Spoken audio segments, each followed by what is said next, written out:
My name's Mike Lancaster. I was in uniform for 24 years.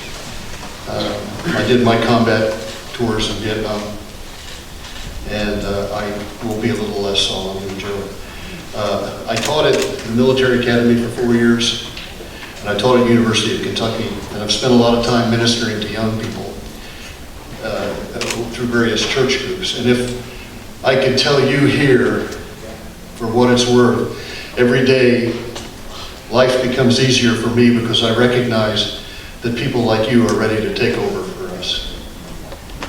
And it gives me the freedom to go and write my poetry and gather my thoughts so that I can pass them on. So, William and Mary, you've got a great bunch here. The second thing I would tell you is I now live down on the Salt Ponds, which is a little bit of wetlands down toward Fort Monroe on the Chesapeake Bay. And it's my personal Garden of Eden. And I'm writing a book now, which I hope to have done soon, that takes the life cycle of the salt ponds through its annual year, with the movement of the birds, the water, the life, and things. And not only to describe it, but to, for me anyway, it provides much spiritual content. And what I have here for you this evening are 2 poems from this book. The first is called Big and Little. This poem was cued in my mind by a poet from Maine by the name of Marcia Brown, who wrote a wonderful poem called Morning Song.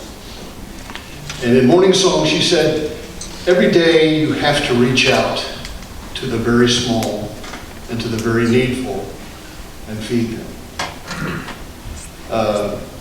I'm starting with that premise. Big and Little. A day mindful of Marcia Brown's wonderful missive, each day to reach, to feed the small, as if it were an answer.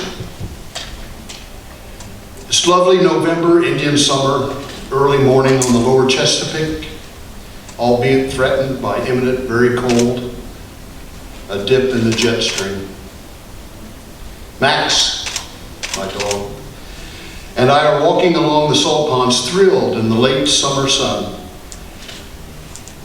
We're joined by a monarch butterfly, obviously migrating, obviously loving her morning in the golden sun. We talked as she kept pace with us, landing here and there in the seagrass flowing like water in the breezes. Her name was Mrs. And she was traveling, and she was enjoying this interlude on the salt ponds.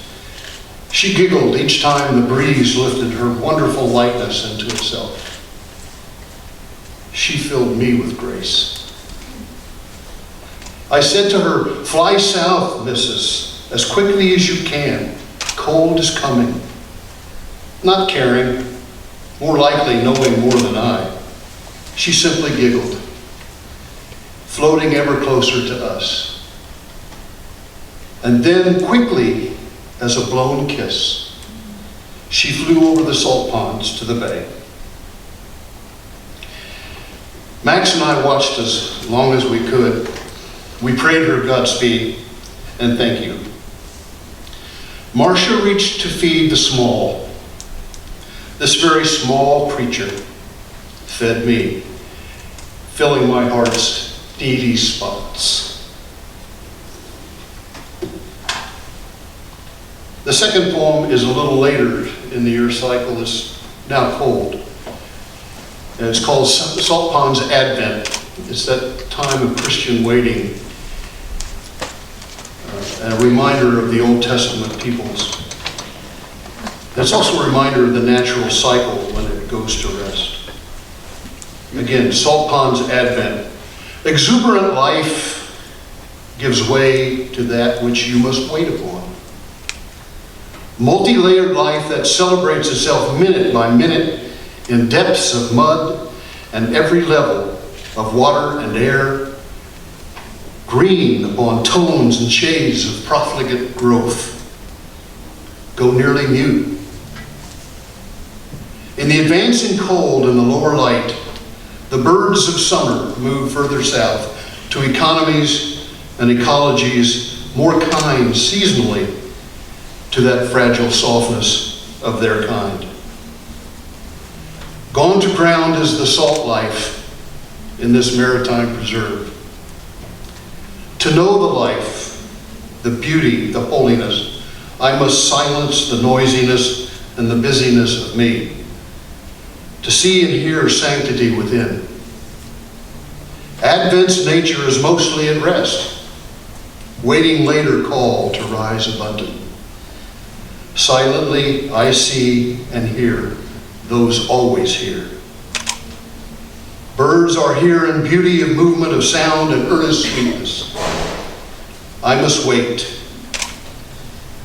I wait too for the holiness within me, nascent, faint, salvation complete, just alive for me to own, to change, and to be. Thank you.